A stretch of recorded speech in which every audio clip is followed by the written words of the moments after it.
Hello मेरे प्यारे future doctors and मेरे प्यारे नीट एस्पिरेंट। तो अगेन मैं आप लोगों के लिए लेकर आ गया हूँ बेटा क्वेश्चन सेशन। जैसे कि बेटा आप लोगों को पता ही है कि डेली अपन इसी समय मिलते हैं।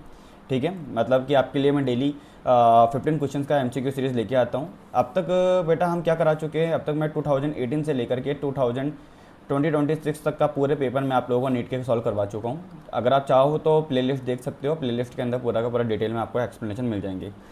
आज जो हम पेपर सॉल्व कर रहे हैं वो 2017 का पेपर सॉल्व कर रहे हैं, और इसका जो पार्ट हम सॉल्व कर रहे हैं वो पार्ट है हमारा 6। मतलब कि ऑलरेडी हम 5 पार्ट हम इसके कवर कर चुके हैं, आज लास्ट पार्ट होगा। इसके बाद 2017 का पेपर भी खत्म हो गया है, मतलब कि टोटल 10 ईयर्स के पेपर आप लोगों के पास में आ चुके हैं आज। ठीक है। एंड री नीट का पेपर हम कल से आपको सॉल्व करवाना स्टार्ट कर दूंगा। कल से आपके पास री नीट का पेपर आएगा। री नीट के बाद में फिर अपन को अगर 2016 का पेपर मिलेगा तो 2016 का, फिर 15 का, 14 का, ये डेली अपन पेपर सॉल्व करेंगे। एंड जैसे ही ये खत्म हो जाएंगे देन अपन क्या करेंगे, चैप्टर वाइज एमसीक्यू सॉल्व करना स्टार्ट कर देंगे। मतलब कि डेली आपको यहाँ पर 15 क्वेश्चन का ये सिलसिला मिलता रहेगा। ठीक है। तो ये क्यों मैं बता रहा हूँ, क्योंकि अगर कोई बच्चा पहली बार यहाँ पे वीडियो में आया है तो उसको बता देता हूँ कि बेटा हम डेली ऐसे ही क्वेश्चंस लेकर आएंगे, और क्वेश्चन प्रैक्टिस बहुत ज़रूरी है। क्योंकि अगर कंटेंट अगर आपको आता है तो how to apply your content on content, so वो हम आप लोगों को सिखा देंगे कि कंटेंट अप्लाई कैसे करना है। कई बार क्या होता है, कुछ कंटेंट हमारा वीक हो जाता है या कुछ कंटेंट हमारा छूट जाता है, तो वो एमसीक्यू के साथ मैं आप लोगों को कवर करा दूंगा। ओके। सो अगर अभी तक किसी ने भी सब्सक्राइब नहीं करा है, लाइक नहीं करा है, तो लाइक तो अभी लेक्चर देखने के बाद में कर देना। सब्सक्राइब पहले कर दो, ताकि ये अगर भूल गए तो बेटा ये चैनल आपके हाथ से निकल जाएगा। ठीक है। सो आओ बेटा अपन स्टार्ट करते हैं। देखो ये क्वेश्चन हमारा क्या कहना चाह रहा है, आ जाओ। क्वेश्चन कह रहा है, देखो बेटा ये हमें कि plant which produce characteristics pneumatophores and show vivipary belong to, मतलब कि pneumatophore and vivipary दोनों ही बिलोंग कर रहा है। मतलब कि बेटा देखो न्यू मेटाफोर्स क्या होते हैं, न्यू मेटाफोर्स का मतलब होता है एक स्पेशल रूट है बेटा जो ऊपर की तरफ, मतलब अंडरग्राउंड नहीं जा रही, मतलब ऊपर की तरफ बेटा वर्टिकल ग्रो कर रही है। क्यों कर रही है, क्योंकि बेटा दलदली इलाकों में देखने को मिल रही है, तो उसको ऑक्सीजन चाहिए। तो ऑक्सीजन लेने के लिए ये क्या कहते हैं बेटा, ऊपर की तरफ क्या कहते हैं, ग्रो करते हैं। क्योंकि सॉइल के अंदर ऑक्सीजन बहुत कम है, दलदली इलाका हो गया। ठीक है। मैंग्रोव जो प्लांट होते हैं उनमें देखने को मिलता है। वीवीपेरी क्या होता है, वीवीपेरी का मतलब होता है कि इनमें सीड प्लांट के ऊपर जर्मिनेट होते हैं बेटा, मतलब प्लांट के ऊपर ही क्या हो जाएंगे, सीड जर्मिनेट हो जाएंगे। यही सीड गिरने से पहले बेटा क्या करते हैं, न्यू प्लांट भी बना लेते हैं। ठीक है, या न्यू प्लांट बनाना स्टार्ट कर देते हैं। तो ये क्या होता है, ये किसके अंदर देखने को मिलेगा, ये दोनों ही फीचर आपको मैंग्रोव प्लांट में देखने को मिलते हैं। सॉल्टी एंड वाटर लॉग जो एरिया होते हैं उनमें जो प्लांट ग्रो करते हैं उनमें देखने को मिलते हैं। तो इसको हम बोलते हैं बेटा क्या, हेलोफाइट्स। ऐसे प्लांट्स को हम बोलते हैं बेटा क्या, हेलोफाइट्स। समझ लो हेलोफाइट्स का मतलब क्या हो गया, हेलोफाइट्स का मतलब हो गया बेटा सॉल्ट टॉलरेंट आपके क्या हो गए, प्लांट हो गए। ठीक है। एंड इनकी हैबिटेट क्या होगा, मतलब कि अगर हम देखें मार्शेज एरिया के अंदर, सेलाइन सॉइल के अंदर, कोस्टल एरिया के अंदर देखने को मिलते हैं। मैंग्रोव इसके एग्जाम्पल हो जाएंगे। ठीक है। और स्पेशल इनके अंदर अडेप्टेशन क्या देखने को मिलती है, pneumatophores like breathing root देखने को मिलती है। वीवीपेरी मतलब सीड जर्मिनेट होते हैं ऑन प्लांट। तो ये इनकी कुछ खास बात होती है। सो इसी के बिहाफ पे अगर अपन देखें तो हमारा आंसर हो जाएगा बेटा थर्ड। ठीक है। आई होप अच्छे से समझ में आ गया हो। नेक्स्ट क्वेश्चन देखते हैं, एक मिनट बेटा बस।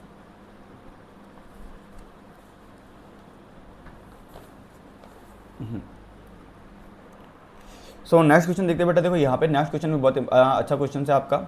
सो नेक्स्ट क्वेश्चन देखो यहाँ पे क्या कहना चाह रहा है। नेक्स्ट क्वेश्चन कह रहा है कि Alexander von Humboldt describe for the first time. तो बेटा अलेक्जेंडर वॉन हम्बलबर्ट की अगर कहानी देखिए तो बेटा वो क्या थे, इन्होंने बोला कि भैया जब मैं किसी एरिया के अंदर क्या कर रहा हूँ, घूम रहा हूँ, तो मैं देख रहा हूँ कि जैसे जैसे मैं एरिया ज़्यादा बड़ा सेलेक्ट कर रहा हूँ वैसे वैसे मेरे को स्पीसीज भी क्या देखने को मिल रही है, ज़्यादा देखने को मिल रही है। मतलब कि अगर मैं बात करूँ अलेक्जेंडर वॉन हम्बलबर्ट क्या कर रहे थे, ये देखो जैसे कि फॉर एग्जांपल वो एक पर्टिकुलर पॉइंट पर खड़े हैं। इस पर्टिकुलर पॉइंट, अब इस एरिया की अगर अपन साइज देखें, ये एरिया बहुत बड़ा है। ये देखो ये एरिया हमारे को, ये देखो ये एरिया हमें देखने को मिल रहा है। ये इस एरिया के अंदर वो अगर देखो बेटा थोड़े दूर चलते हैं तो उन्होंने बोला कि इस पर्टिकुलर एरिया के अंदर यहाँ से लेकर यहाँ तक अगर वो इसको ऑब्जर्व करते हैं तो यहाँ पे इनको कुछ स्पीसीज देखने को मिली। जैसे जैसे वो थोड़ा और आगे बढ़े और लार्जर एरिया में गए, स्पीसीज का नंबर और इंक्रीज हुआ, और आगे बढ़े स्पीसीज का नंबर और इंक्रीज हुआ, और आगे बढ़े। जैसे जैसे वो आगे बढ़ रहे थे बेटा उनको नंबर ऑफ स्पीसीज क्या देखने को मिल रही थी, ज़्यादा देखने को मिलती जा रही थी। तो बेटा उन्होंने क्या बोला, उन्होंने बोला कि भैया जैसे जैसे हम क्या कर रहे हैं, जैसा जितना बड़ा एरिया होगा उतनी ज़्यादा स्पीसीज देखने को मिलेगी। बोलो हाँ या ना। सो यहाँ पे अगर फॉर एग्जांपल एग्जांपल यहाँ पे 4 स्पीसीज मिली है, और आगे बढ़े यहाँ पे न्यू स्पीसीज 3 और मिल गई, यहाँ पे 2 ही मिली, यहाँ पे 6 स्पीसीज न्यू मिल गई, यहाँ पे 8 स्पीसीज मिली, और इस वाले एरिया के अंदर अगर हम बात करें तो यहाँ पे 12 स्पीसीज मिल गई। तो टोटल इस पूरे एरिया के अंदर 12 प्लस में 8 प्लस में 6 प्लस में 2 प्लस में 3 प्लस में 4 इतनी स्पीसीज यहाँ देखने को मिल रही है। मतलब जितना बड़ा एरिया है उतनी ज़्यादा क्या है आपको स्पीसीज देखने को मिलेगी। इसी बिहाफ पे इन्होंने क्या करा था, ग्राफ प्लॉट कर दिया था। बोलो हाँ या ना। तो इस चीज़ को हम क्या बोलते हैं, स्पीसीज एरिया रिलेशनशिप बोलते हैं बेटा। तो अलेक्जेंडर वॉन हैमरबर्ट एक फेमस साइंटिस्ट थे जिन्होंने सबसे पहले ऑब्जर्व किया कि भैया एरिया बढ़ने पर स्पीसीज की जो संख्या होती है, नंबर होता है, वो भी बढ़ जाता है बेटा। इस कंसेप्ट को बोलते हैं स्पीसीज एरिया रिलेशनशिप। मतलब स्मॉल एरिया, ठीक है, अगर छोटा एरिया है तो स्पीसीज कम होगी, लार्ज एरिया तो ज़्यादा स्पीसीज देखने को मिलेगी। यही रिलेशनशिप मैथमेटिकल भी उन्होंने एक्सप्रेस किया था। उन्होंने बोला था S equal to species equal to C A and इसकी पावर जेड, ठीक है। तो इन्होंने यहाँ पे बोला था कि स्पीसीज क्या होती है, डायरेक्टली प्रोपोर्शनल है बेटा किसके, एरिया के, ठीक है। जितना ज़्यादा बड़ा एरिया होगा उतनी ज़्यादा वहाँ पे स्पीसीज देखने को मिल जाएगी। बोलो हाँ या ना। तो यहाँ पे अगर हम देखें तो स्पीसीज एरिया रिलेशनशिप आंसर हमारा क्या हो जाएगा, आंसर हो जाएगा हमारा 4th। आई होप अच्छे से समझ में आ गया, कोई डाउट ना रहा हो। नेक्स्ट क्वेश्चन बेटा यहाँ पे हम देखते हैं डीएनए रेप्लिकेशन इन बैक्टीरिया अकरेंस। तो बेटा डीएनए रेप्लिकेशन में बैक्टीरिया की बात करें, देखो बैक्टीरिया के अंदर ये देखो डीएनए है। अब डीएनए को 1 से 2 में कन्वर्ट होना है तो बेटा ये अपना रेप्लिकेशन करना स्टार्ट कर देगा। ये देखो बेटा, तो ये रेप्लिकेशन होगा, और जैसे रेप्लिकेट हो गए बेटा तो ये मान के चलो पहले तो क्या होगा, देखो बेटा बैक्टीरिया है, बैक्टीरिया के अंदर यहाँ पे डीएनए है। सबसे पहले क्या होगा, ये डीएनए रेप्लिकेट करना स्टार्ट करेंगे। ये देखो ये डीएनए रेप्लिकेट करना स्टार्ट करेंगे। रेप्लिकेट करने के बाद ये देखो बेटा इन्होंने क्या करा, 1 से 2 हो गए। अब ये सेल को एनलार्ज करेंगे। एनलार्ज क्यों कर रहे हैं, ताकि इनको 1 से 2 होने में दिक्कत ना आए। अब ये तो हर एक के पास में डीएनए आ गया, जैसे कि यहाँ पे बता रखा है। सो ये कब होगा बेटा, डीएनए रेप्लिकेशन इन बैक्टीरिया, बैक्टीरिया के अंदर कब देखने को मिलेगा। अब देखो बेटा ये देखने को मिलता है प्रियर टू फ्यूजन, फ्यूजन होने से पहले देखने को मिलेगा, क्योंकि बैक्टीरिया क्या होते हैं बेटा, प्रोकैरियोट होते हैं। इनके अंदर न्यूक्लियस तो होगा नहीं, समझ रहे हो बेटा, न्यूक्लियोलस मतलब न्यूक्लियस है ही नहीं तो न्यूक्लियस भी नहीं होगा। एस फेज यहाँ पे देखने को मिलेगी नहीं, जस्ट बिफोर ट्रांसक्रिप्शन ये रोंग हो जाएगा, समझ रहे हो। तो एस फेज क्या होती है, सिर्फ यूकैरियोट सेल साइकिल में देखने को मिलती है, प्रोकैरियोट के अंदर देखने को मिलती नहीं है।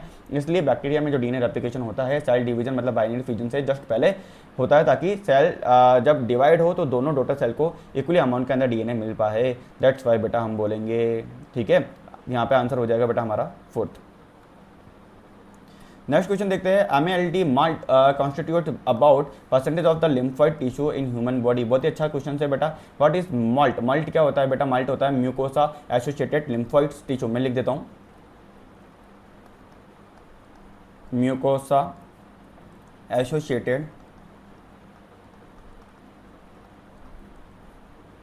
लिम्फोइड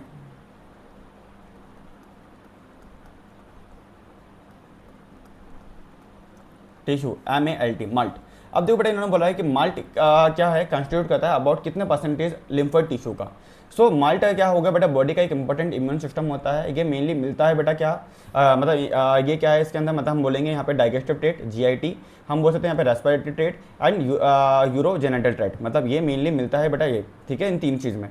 अब कितना परसेंट होता है, तो टोटल लिम्फोइड टिश्यू का अप्रोक्स 50% क्या देखने को मिलेगा बेटा, आपको माल्ट देखने को मिलता है। टोटल लिम्फोइड टिश्यू का 50% आपको माल्ट देखने को यहाँ पे मिल जाता है बेटा।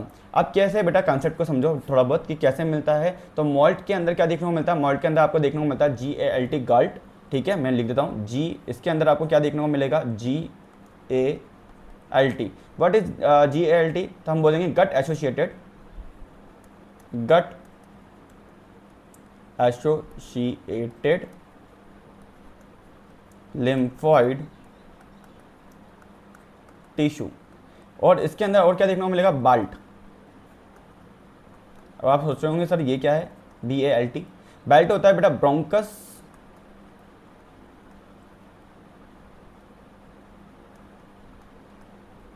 Associated lymphoid tissue.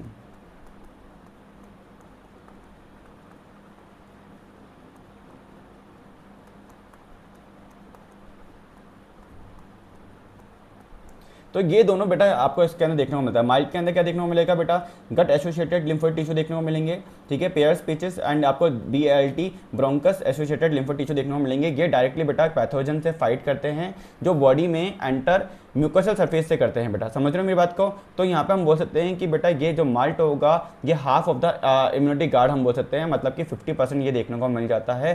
तो हम यहाँ पे आंसर लगा देंगे यहाँ पे क्या, 2nd। आई होप समझ में आ गया हो। नेक्स्ट क्वेश्चन देखते हैं बेटा यहाँ पे, in bougainvillea thorns are the modifications of, तो बेटा मॉडिफिकेशन किसका होता है थॉर्न, ये बुगनवेलिया के अंदर, तो ये बेटा आपको स्टेम का मॉडिफिकेशन देखने को मिलता है। समझ रहे हो मेरी बात को, स्टेम मॉडिफिकेशन मतलब बुगनवेलिया में जो थॉर्न्स होते हैं, कांटे होते हैं, वो एक्चुअली क्या होते हैं, मॉडिफाइड स्टेम होते हैं, एक्सिलरी बर्ड होते हैं बेटा। समझ रहे हो मेरी बात को, तो कैसे होंगे बेटा, अगर मैं बात करें तो थॉर्न्स क्या होते हैं, ओरिजिनेट होते हैं फ्रॉम द एक्सिलरी बर्ड, ठीक है, स्टेम पार्ट से। फंक्शन क्या होगा, प्रोटेक्शन करने का होता है, हर्बीवर्ड से क्लाइंबिंग सपोर्ट में भी हेल्प करता है। तो हम यहाँ पे बोलेंगे बेटा ये क्या है, they are modified stem, answer will be fourth. Next देखो बेटा यहाँ पे fruit and leaf drop at early stage can be prevented by the applications of, तो बेटा देखो यहाँ पे एक क्वेश्चन बोलना चाह रहा है, फ्रूट और लीफ क्या हो रही है, बहुत ही जल्दी क्या हो रही है, क्या हो रही है, अर्ली स्टेज के अंदर ही गिर जा रही है, मतलब कि यहाँ पे एब्सिशन देखने को मिल रहा है। फ्रूट और लीफ का गिरना मतलब एब्सिशन देखने को मिलता है, एक नेचुरल प्रोसेस होता है। तो बेटा इसको, और पर ये अर्ली स्टेज के अंदर गिर रहे हैं, तो बेटा देखो फ्रूट क्या होगा, अगर देखा जाए एक आम इतना छोटा सा एक बड़ा सा आम है, तो बेटा क्या है, मतलब कि अगर बहुत जल्दी गिर गया तो पूरा बड़ा नहीं, साइज बड़ी नहीं कर पाएगा ना, ऐसे लीफ भी बहुत जल्दी गिर रही है।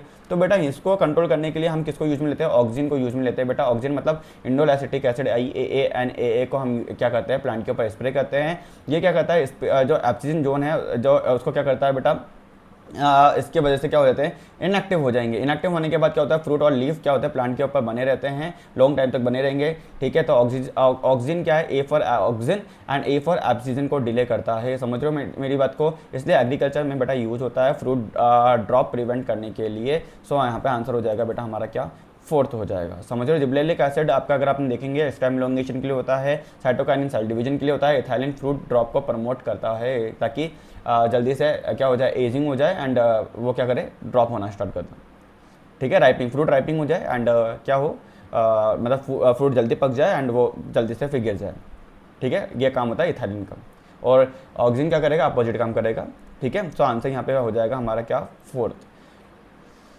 सो नेक्स्ट क्वेश्चन देखते हैं बेटा यहाँ पे, which of the following are found in extreme saline condition. तो बेटा एक्सट्रीम सैलाइन कंडीशन के अंदर हम देखते हैं आर्किया बैक्टीरिया को। आर्किया बैक्टीरिया अगर हम बात करें, एक्सट्रीम सैलाइन मतलब बहुत ही ज़्यादा बेटा नमक वाली कंडीशन है, सॉल्टी कंडीशन है, उसके अंदर भी कोई सर्वाइव कर रहा है, तो बेटा वो होता है हेलोफाइट, जो कि सॉल्ट लव ऑर्गेनिज्म होते हैं ये, और ये मेनली बिलोंग करते हैं आर्किया बैक्टीरिया ग्रुप से। तो आर्किया बैक्टीरिया के अंदर बेटा एक्सट्रीम जो हार्श कंडीशन होती है वो चीज़ देखने को मिल जाती है, मतलब हेलोफाइट हाई सॉल्ट कंडीशन में सर्वाइव कर लेते हैं, थर्मो एसिडोफाइल्स हाई टेम्परेचर पे एसिडिक कंडीशन में भी सर्वाइव कर लेते हैं, methanogens marshy area rumen of cattle के अंदर सर्वाइव कर लेते हैं। तो आर्किया बैक्टीरिया को अपन बोल सकते हैं halophytes, thermo acidophiles and methanogens. समझ में आया यहाँ पे। सो यहाँ पे हम आंसर लगा देंगे बेटा हमारा क्या, सेकंड, ठीक है, एक्सट्रीम सैलाइन कंडीशन के अंदर आर्किया बैक्टीरिया, ठीक है। मायोबैक्टीरिया, म्यूबैक्टीरिया, साइनोबैक्टीरिया रॉन्ग हो जाएगा। नेक्स्ट क्वेश्चन देखिए बेटा, कोकोनट फ्रूट क्या होता है, कोकोनट फ्रूट इज ए, तो इसको हम बोलेंगे बेटा ड्रूप। कोकोनट फ्रूट क्या होता है, ड्रूप होता है, मतलब नारियल एक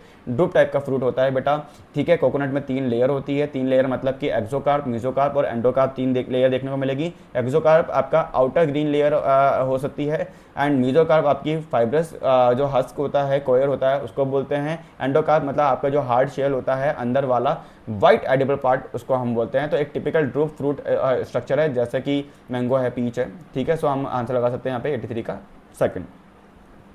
नेक्स्ट क्वेश्चन देखो बेटा, the DNA fragment separate on the agarose gel can be visualise after staining with, मतलब क्वेश्चन ये बना वाला है कि जेल अगर यूनिट है, ये जेल है, और बेटा यहाँ पे अगर अपन को क्या देखने को मिल रहा है, यहाँ पे बैंड्स अपन को विजुअल है। So how is this possible, तो डीएनए देखो बेटा, डीएनए के पास में ये देखो ये डीएनए है, तो डीएनए क्या है, यहाँ पे 2 बेस के बीच में, 2 बेस पेयर के बीच में यहाँ पे क्या होती है, एक डाई होती है, इंटरकैरेक्टिन डाई, वो आके बाइंड कर जाती है, एंड वही क्या करती है बेटा, स्टैंडिंग देना काम करती है, क्योंकि डीएनए को विदाउट स्टैंडिंग हम विजुलाइज कर ही नहीं सकते। जब हम डीएनए फ्रेगमेंट को एग्रोज जेल लिप्टोफोरेसिस पे रन करवाते हैं, मतलब तो अगर अपन जेल लिप्टोफोरेसिस के थ्रू 2 डीएनए को सेपरेट कराएंगे तो वो नॉर्मली विजिबल ही नहीं होते हैं, क्योंकि बेटा वो नॉर्मली उनको हमें क्या देना होती है, डाई देनी होती है। डाई के बाद में वो क्या होता है, विजुअलाइजेशन देखने को मिलता है। तो वो डाई कौन सी है बेटा, वो डाई को बोलते हैं बेटा इथ्रीडियम ब्रोमाइड, ETBR बोलते हैं। ये डीएनए के बीच में इंटरकलेक्ट हो जाते हैं, इंटरकलेक्टिन डाई बोलते हैं। और यूवी लाइट मतलब आपकी यूवी लाइट के एक्सपोजर में अगर आप देखोगे तो ऑरेंज फ्लोरेसेंस आपको देखने को मिलता है। सो डीएनए के बैंड क्लियर देखने को मिल जाते हैं। आंसर हो जाएगा बेटा ETBR। रिमेनिंग ऑल क्या है बेटा, यहाँ पे गलत हो जाएंगे, ठीक है। ब्रोमोफिनॉल ब्लू क्या हो जाएगा, गलत हो जाएगा। डाई है बेटा, पर डीएनए स्टैंड नहीं करते हैं। एसिटोकार्मिन क्रोमोसोम स्टैंड में काम आता है, और एनिलाइन ब्लू आपका प्लांट टिश्यू या कैलोज स्टैंडिंग में काम आता है। दैट्स वाई ये क्या हो जाएंगे, गलत। नेक्स्ट देखो बेटा, इन्होंने बोला out of X pair of the ribs, X pair of ribs है बेटा ह्यूमन के अंदर, only Y pair of true ribs हमें देखने को मिलती है। Select the options that correctly represent value of X and Y, provide their explanation. ये बेटा ये वाला क्वेश्चन है ना बहुत ही इंपॉर्टेंट लगा लो। क्यों इंपॉर्टेंट लगा लो? क्योंकि जैसे कि मैं अभी आपको बताई है, मैं आपको 10 ईयर्स के पेपर सॉल्व करवाता आ रहा हूँ, तो मैंने इस टाइप के क्वेश्चन को ऑलरेडी मैं ऑब्जर्व कर चुका हूँ। मतलब कि ये आगे भी आ चुका है ये वाला क्वेश्चन, मतलब मल्टीपल टाइम क्वेश्चन आते हैं, तो ये वाला आप क्या करो, एक तरह से इंपॉर्टेंट में लगा लो। ठीक है, अब देखो बेटा इन्होंने इस क्वेश्चन को अपन सॉल्व करते हैं। ये क्वेश्चन क्या कहना चाह रहा है, देखो बेटा इन्होंने बोला है कि ह्यूमन में टोटल कितने होते हैं, 12 पेयर ऑफ, मतलब एक्स इजिकल टू 12 पेयर, यहाँ पे आपको रिप्स देखने को मिलेंगे, टोटल रिप्स 12 पेयर हम बोल सकते हैं। ठीक है, और यहाँ पे एक्स 24, तो यहाँ पे इसको तो हम क्या कर सकते हैं बताओ, एलिमिनेट ही कर देते हैं, इनको एलिमिनेट कर देते हैं। 24 बोल रहे हैं तो 12 पेयर बोल सकते हैं अपन, 12 पेयर बोला है ना इसने, तो 12 पेयर। अब इन्होंने यहाँ पे बोला है वाई मतलब, और टोटल इनमें से भी कितने आपके पेयर ट्रू रिप्स होते हैं, तो बेटा इनमें से 5 नीव होते हैं, यहाँ पे 7 क्या होते हैं, ट्रू रिप्स होते हैं। True ribs are attached dorsally to vertebral column and ventrally to the sternum. तो देखो बेटा जस्ट लाइक ये मैंने ऑलरेडी पहले भी इसका एक्सप्लेनेशन दे चुका हूँ। First to 7 pairs true ribs होते हैं attach to the sternum directly, and 8 और 10 क्या होते हैं, फॉल्स रिप्स होते हैं attach to the indirectly sternum. ठीक है, विद द हेल्प ऑफ इनके थ्रू कनेक्ट होते हैं। एंड 11 एंड 12 क्या होते हैं, फ्लोटिंग रिप्स होते हैं फ्री वेंट्रली, इसको हम बोलते हैं। ठीक है, सो यहाँ पे अगर आप देखोगे बेटा, यहाँ पे हमारा आंसर क्या हो जाएगा, सेकंड आंसर हमें देखने को मिल जाएगा, second is the correct answer. Next question देखो बेटा, myelin sheath is produce by, myelin sheath कैसे प्रोड्यूस होती है, तो माइलिन शीट एक इंसुलेटिंग कवरिंग क्या होती है, कवरिंग होती है बेटा। ठीक है, न्यूरॉन्स के एक्सोन के अराउंड देखने को मिलती है, जिससे नर्व इंपल्सेस फास्ट ट्रेवल करता है बेटा, किसके हेल्प से, माइलिन शीट के थ्रू। कौन बनाता है माइलिन शीट, तो बेटा स्वान सेल हम बोल सकते हैं, पेरिफेरल नर्वस सिस्टम। एंड अगर अपन बात करें पीएनएस में होती है एक स्वान सेल, अगर अपन देखें तो एक ही एक्सोन सेगमेंट को कवर करती है। एंड अगर आप देखोगे second, oligodendrocyte central nervous system CNS में देखने को मिलेगा, एक ओलिगोडेंड्रोसाइट मल्टीपल एक्सोन को कवर कर सकता है। समझ रहे हो मेरी बात को? ठीक है, तो यहाँ पे अगर आप देखोगे स्वान, यहाँ पे देखो, यहाँ पे peripheral nervous system Schwann cell, तो Schwann cell wrap around the one axon segments. ठीक है, and central nervous system CNS में ओलिगोडेंड्रोसाइट्स, तो बेटा ये क्या करते हैं, ओलिगोडेंड्रोसाइट माइलिनेट्स मल्टीपल एक्सोन्स। ठीक है, तो मल्टीपल एक्सोन को करते हैं। तो अकॉर्डिंग टू दिस अगर आप देखोगे तो यहाँ पे आंसर हमारा क्या हो जाएगा, देखो बेटा हो जाएगा सेकंड।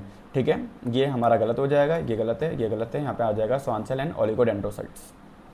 ठीक है, नेक्स्ट क्वेश्चन देखते हैं बेटा, यहाँ पे इन्होंने बोला विच one of the following options give the correct sequence event during mitosis. तो माइटोसिस के टाइम पे आपको क्या देखने को मिलेगा, माइटोसिस के टाइम पे देखो बेटा सबसे पहले क्या होता है, क्रोमोसोम कंडेंसेशन देखने को मिलता ही है।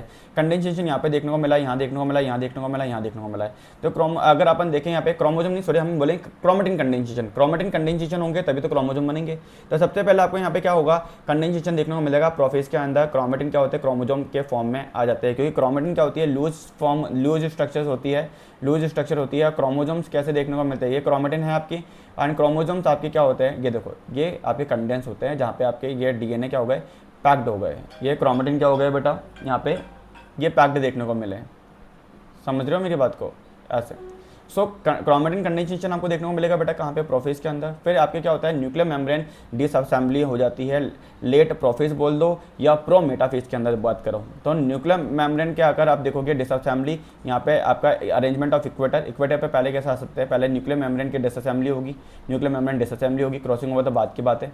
तो यहाँ पे सेकंड एंड थर्ड में से कोई एक आंसर होगा हमारा, समझ रहे हो, या तो सेकंड होगा यहाँ पे या थर्ड होगा। फिर यहाँ पे अगर अपन देखें बेटा, यहाँ पे इन्होंने बोला देखो बेटा यहाँ पे क्रॉसिंग ओवर, और यहाँ पे बोल रहा है कि यहाँ पे बोला अरेंजमेंट एट द इक्वेटर, तो क्रॉसिंग ओवर। फिर इन्होंने बोला यहाँ पे अरेंजमेंट हो रहा है, यहाँ पे देखो न्यूक्लियर मेम्ब्रेन वो हो गए। फिर इन्होंने बोल रखा है अरेंजमेंट ऑफ इक्वेटर, फिर सेंट्रोमियर डिवीजन, सेग्रीगेशन, टीलोफेज, और यहाँ पे इन्होंने क्रॉसिंग ओवर, फिर सेग्रीगेशन, टीलोफेज। तो अगर आप इन दोनों के अंदर सेकंड एंड थर्ड के अंदर अगर आप देखोगे तो सबसे पहले अगर आप देखोगे बेटा यहाँ पे क्या हो रहा है, डेफिनेटली अगर अपन देखें यहाँ पे अरेंजमेंट एट इक्वेटर, इससे पहले यहाँ पे क्रॉसिंग ओवर हो जाता है। बट यहाँ पे अगर आप देखोगे क्रॉसिंग ओवर के बाद में सेग्रीगेशन एंड टीलोफेज, यहाँ पे इतना कन्फर्मली मतलब बेस्ट एक्सप्लेन नहीं कर रखा। तो हम यहाँ पे क्या बोलेंगे, न्यूक्लियर मेम्ब्रेन यहाँ पे डिसअसेंबल होगा। फिर हम बोलेंगे यहाँ पे क्या होगा, जो क्रोमोजोम होंगे वो कहाँ पर आ जाएंगे, वो क्रोमोजोम आपके अरेंजमेंट हो जाएगा कहाँ पे, इक्वेटर के ऊपर। ठीक है, मतलब इक्वेटर मतलब मेटाफेज कंडीशन आ गई यहाँ पे। एंड देन यहाँ पे आपको क्या देखने को मिलेगी, क्योंकि हम यहाँ पे देखो न्यूक्लियर मेम्ब्रेन, यहाँ पे न्यूक्लियर मेम्ब्रेन डिसअसेंबली की बात कर सके हैं, तो न्यूक्लियर मेम्ब्रेन डिसअसेंबली। और यहाँ पे देखो एक और चीज़ है, यहाँ पे इन्होंने क्या दिया, माइटोसिस दिया है, म्यूसिस नहीं दिया है। म्यूसिस के अंदर, म्यूसिस फर्स्ट के अंदर आपको क्रॉसिंग ओवर देखने को मिलता है। ठीक है, अपन ने इस चीज़ को तो नोटिस ही नहीं करा। ठीक है, अपन ने यहाँ पे देखो, यहाँ पे माइटोसिस दिया है, यहाँ पे मियोसिस नहीं दिया है। क्रॉसिंग ओवर आपको कहाँ देखने को मिलेगा? मियोसिस फर्स्ट के अंदर, प्रोफेज फर्स्ट के अंदर, आपको पैकेटिन के अंदर देखने को मिलता है। कहाँ पे? Meiosis first, prophase first and कहाँ पे आपको? Meiosis first, prophase first and आपको पैकेटिन के अंदर देखने को मिलेगा। तो ये तो वैसे गलत हो जाएगा। तो हम यहाँ पे क्या बोलेंगे? कंडेंसेशन हुआ, कंडेंसेशन होने के बाद में जो क्रोमेटिन थी क्रोमोसोम में कन्वर्ट हुए, देन यहाँ पे क्या होगा? न्यूक्लियर मेम्ब्रेन जो भी थी, जो न्यूक्लियर मेम्ब्रेन थी वो क्या होगा? डिसअसेंबल हो गई। देन क्या होगा? ये सारे के सारे इक्वेटर के ऊपर आ गए। देन यहाँ पे इसके बाद में क्या होता है? सेंट्रोमियर का डिवीजन होता है, एनाफेज मतलब स्टार्ट हो गई है। ठीक है, सेंट्रोमियर स्प्लिट होते हैं, देन सेग्रीगेशन होगा, एनाफेज मतलब सिस्टर क्रोमेटिड क्या हो जाएंगे बेटा? अपोजिट पोल की तरफ चले जाएंगे। एंड देन आपको यहाँ पे क्या देखने को मिलेगा? टेलोफेज कंडीशन देखने को मिलेगी, मतलब नाउ न्यूक्लियर मेम्ब्रेन दोबारा से बनना स्टार्ट हो जाएंगे एंड क्रोमोसोम डिकंडेंस हो जाते हैं। ठीक है, सो ये आपके पूरा का पूरा कंडीशन आपको देखने को मिल जाएगी। और यहाँ पे परफेक्टली देखा जाए तो यहाँ पे हमारे पास में क्या आंसर हो जाएगा? थर्ड आंसर देखने को मिल जाएगा। ठीक है, तो बहुत ही ईजी क्वेश्चन था बेटा, इतना टफ क्वेश्चन नहीं है ये। ठीक है, यहाँ पे इसको पकड़ सकते थे, माइटोसिस के अंदर क्रॉसिंग ओवर दे रखा है, गलत हो जाएगा। ठीक है, a disease caused by the autosomal primary non disjunction is, तो ऑटोसोमल होना चाहिए प्राइमरी नॉन डिजेंशन, मतलब कि ऑटोसोमल का मतलब है 1 से लेकर के 22 क्रोमोसोम के अंदर होना चाहिए, और नॉन डिजेंशन की वजह से होना चाहिए। नॉन डिजेंशन का मतलब है क्रोमोसोम सेग्रीगेशन ढंग से नहीं हो पाया है, मतलब कि भैया आपको ऑटोसोमल एंड नॉन डिजेंशन मतलब ऑटोसोमल मतलब सेक्स क्रोमोसोम नहीं होने चाहिए, आपके नॉर्मल क्रोमोसोम के ऊपर होने चाहिए 1 से लेकर के 22 तक। एंड आपका नॉन डिजेंशन मतलब मियोसिस में क्रोमोसोम प्रॉपर्ली सेपरेट नहीं होने चाहिए, क्रोमोसोम प्रॉपर्ली सेपरेट नहीं होंगे तो मोनोसोमी ट्राइसोमी की कंडीशन आ जाती है। अब कौन सा डिजीज है? तो बेटा यहाँ पे आप देखोगे डाउन सिंड्रोम के अंदर 21 के 3 पेयर आ जाते हैं, समझ रहे हो मेरी बात को? तो डेफिनेटली बेटा नॉन डिजेंशन की वजह से हुआ है। सिकल सेल एनीमिया की अगर अपन बात करें बेटा, सिकल सेल एनीमिया क्या है बेटा? जीन म्यूटेशन है, नॉन डिजेंशन नहीं है, इसलिए गलत हो गया। क्लाइनफेंटल की बात करें तो क्लाइनफेंटल बेटा यहाँ पे सेक्स क्रोमोसोम डिसऑर्डर है। ठीक है, ऑटोसोमल नहीं है, इसलिए ये गलत हो जाएगा। टर्नर सिंड्रोम भी सेक्स क्रोमोसोम ही है, एक्सओ टाइप का देखने को मिल जाता है, बोलो हाँ या ना? यहाँ पे आपको देखने को मिलेगा XXY, यहाँ पे XO टाइप का देखने को मिल जाता है। तो टर्नर सिंड्रोम भी सेक्स क्रोमोसोम डिसऑर्डर है, तो दैट्स वाई यहाँ पे आंसर हमारा क्या हो जाएगा? सेकंड हो जाएगा।